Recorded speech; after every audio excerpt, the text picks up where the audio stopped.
Ibu dan Bapak, mari kita belajar asesmen awal dalam masa penerimaan peserta didik baru di PAUD. Pada masa awal kehadiran peserta didik baru, kegiatan asesmen awal dilakukan dengan tujuan agar satuan dan guru mengenal peserta didiknya. Kegiatan ini membantu pendidik mendapatkan gambaran kemampuan fondasi yang sudah dicapai anak maupun yang masih perlu dikuatkan berdasarkan elemen capaian pembelajaran. Bukan untuk menguji peserta didik baru. Lalu, bagaimana langkah dalam melakukan asesmen awal? Secara umum, pelaksanaan asesmen awal perlu memperhatikan langkah-langkah berikut.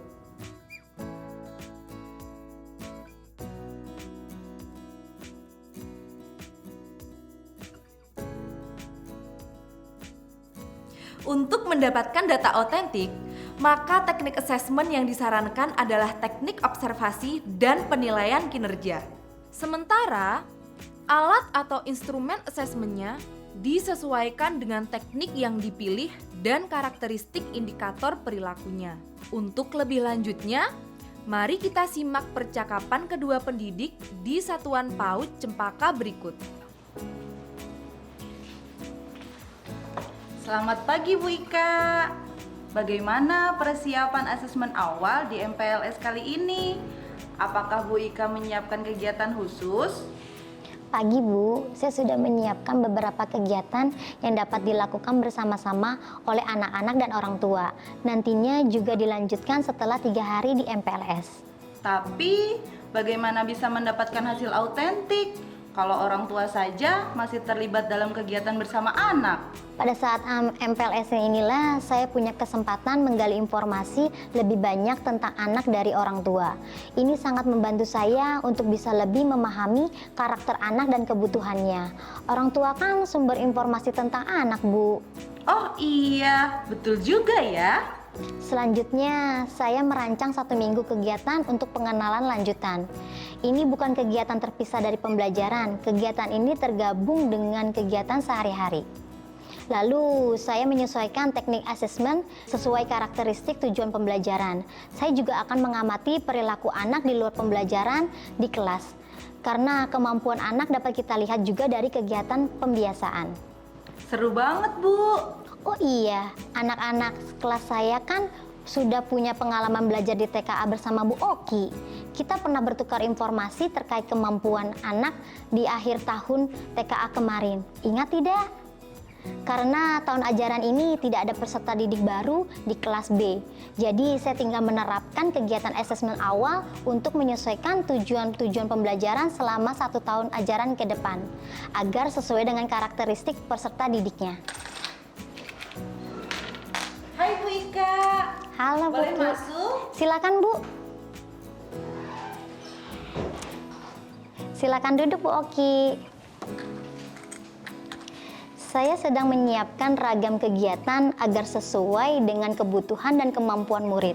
Secara umum sih ada beberapa kegiatan yang perlu disesuaikan agar mayoritas anak bisa mengikuti. Wah, boleh berbagi kah? Memangnya apa saja yang Bu Ika temukan pada saat melakukan kegiatan asesmen awal di MPLS kemarin? Ternyata banyak Bu. Coba saya jelaskan ya tujuan pembelajaran yang ditentukan ini ya.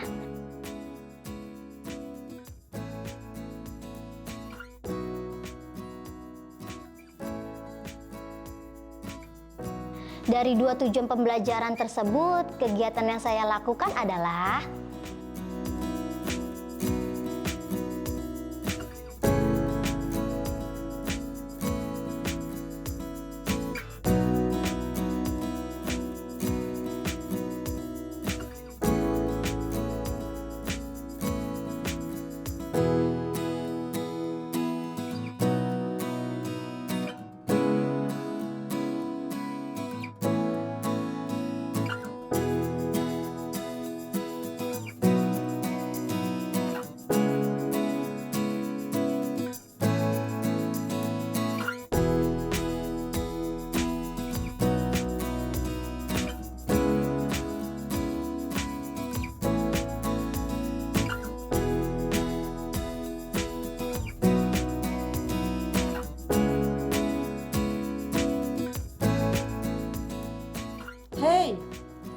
jadi bengong ya saya. Nah, saya dapat banyak perilaku yang teramati yang saya rujuk ke indikator perilaku, tujuan pembelajaran yang ditentukan. Pertama, beberapa anak masih belum mampu menyimak cerita yang saya bacakan. Ketika tanya jawab, mereka hanya diam dan terlihat bingung. Selain itu, ada yang bermain alat musik. Ketika ditanyakan, anak-anak menjawab hanya ingin bermain musik. Ini jadi catatan saya, jangan-jangan saat itu mereka sedang tertarik dengan alat musik yang ada di kelas. Jadi belum mau untuk membuat suatu karya. Jadi bukan tidak mampu, tapi tidak tertarik.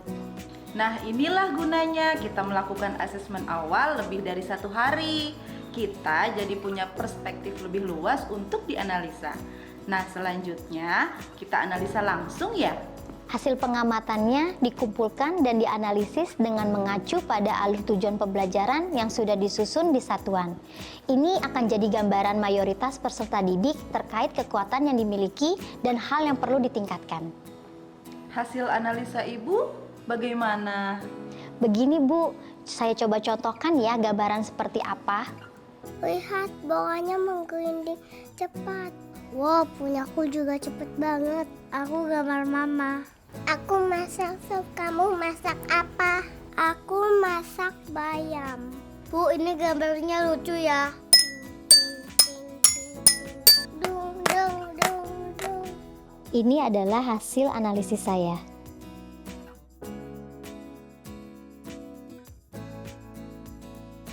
Wah, saya jadi banyak belajar nih. Mulai dari cara menerapkan asesmen awal, pemetaan kemampuan peserta didik baru, proses menganalisa kemampuan anak dari hasil asesmen hingga rekomendasi tindak lanjutnya. Terima kasih banyak ya, Bu.